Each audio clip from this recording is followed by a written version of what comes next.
One man, two desires, drip drop and cinema. It's Moose at the Movies. Powered by Streambeat. I mean, what you doing to me, huh? Come on. That was perfect. No, it was great. It's perfect for what we're going to do tonight. So, now, folks, tonight, Moose at the Movies, powered by Streambeat podcast, is taking a break from the scripted TV shows and lighthearted films. See, instead, we're going to shine a light on real life and focus on the game off the court, okay? You see, behind every incredibly successful man is a strong, intelligent woman that understands exactly how to navigate their way through the ups and downs of life with style and grace. Thankfully, we're not focusing on any of those women tonight because Moose at the Movies loves drama. Instead, we're going to focus on the lives of 6 women with those huge floppy designer hats, oversized diamond earrings, Italian stiletto heels, and an obsession for using their hands to talk back like this. Oh, I mentioned they all just happen to be spouses of some C-level NBA ball players. Oh, no. That's right. Oh. This week, Moose at the Movies is taking a deeper dive into VH1's gripping reality show, Basketball Wives. Okay, well, it was nice knowing everyone. This is when you get canceled. While many people have this view that the wives of professional athletes are simply entitled and lazy, these women are here to prove that those stereotypes are not all that far off. I mean, I'm just going to be honest. Like, I wanted to give them the benefit of the doubt and shit, but I'm just calling it like I see it. Now, I will give them credit. At least they were smart enough to hire a camera crew and make some money off it. Because whatever the fuck they're doing, it's the most entertaining hour I've ever sat through. Good lord. Okay, so in this episode that I want to focus on tonight, our ladies are on a girls' trip to Amsterdam. Because when you think of hot girl summer, where else do you go but the red light district? So, honestly, I picked this episode just because it had the feel of a classic rivalry game. See, all season long, tension has been building amongst the glam squad. And in this episode, it all goes down. See, the show has 2 franchise players in Shawnee O'Neal, Shaquille O'Neal's wife, and Evelyn Lozada. Antoine Tippy Toe Walker, Chad Johnson, and Carl Crawford's former lover, according to her wiki page. I'm just trying to clarify. I'm not hating. Do you, boo-boo. As long as you ain't doing me, do you. That's fine. See, one of the ladies has been stirring up drama and wasn't invited on this trip planned by Shawnee O'Neal as the obvious star player in this show.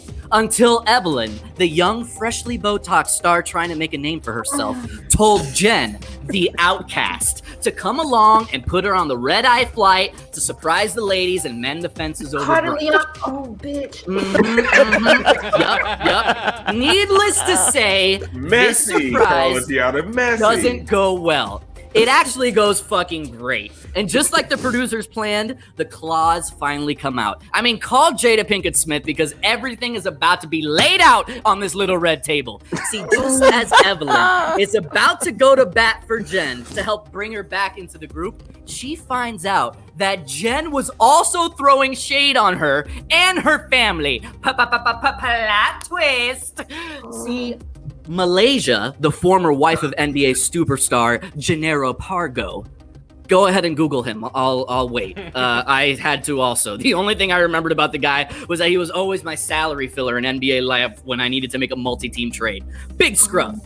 Anyways, our not-so-little Janelle Monáe in her long-ass Gucci t-shirt pulls Evelyn aside and says, "Are you sure you can trust this bitch? Because she's been talking shit about your daughter." She called her, and pardon my French here, she called her a build-a-whore.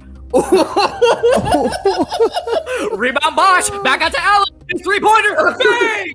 Because that deserves a Mike Green phone call right there. Evelyn goes back to the table demanding the truth from Jen. She denies it all, and it clanks off the backboard like a Ben Simmons free throw. Everybody calls her bluff. And then Malaysia goes all Ron Artest enforcer on her ass, picking up the table and throwing it like some knockoff clutch purse. These women are going at it on the streets of Amsterdam.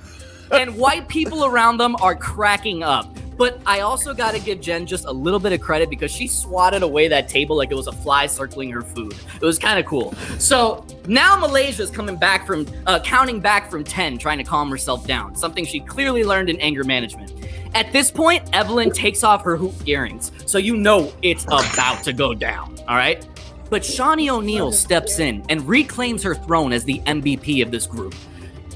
She basically settles it all, and needless to say, they trade Jen for a player to be named later, and the girls go back to the room and unwind to process the day, just like we all do, by smoking 2 fat joints. Literally. Shawnee just takes 2 fatties out of her back pocket and is like, we're gonna forget all this shit right now. The funniest part was watching the girls smoke, because the OG of the group, I think she used to fuck like PJ Brown or Ronnie Turieff or some shit like that. She was talking trash like, hit that shit like you mean it, bitch. But then she takes one tiny hit and she started coughing, and she was like, oh my God, Jesus, my lungs are tender. I can't do this no more. I can't. I was like, yeah, I remember my first two. I remember my first joint too. Damn it, that was a good one. Next, all right, in Basketball Wives, we'll finally get a glimpse into the secret and unique lives of the women behind these NBA megastars. And we'll realize that it's not just the players they're married to, but it's also the game. Or in this case, divorce from the game. Either way, I'm here for all the drama and all the smoke, literally and figuratively. I give this 420 drip drops, if you know what I mean. Faraz, take me out. The views of Alex Musabai do not reflect the views of Miami Heat being the Hangover Time. They are his own, and we do not condone the messy shit he was out here talking about.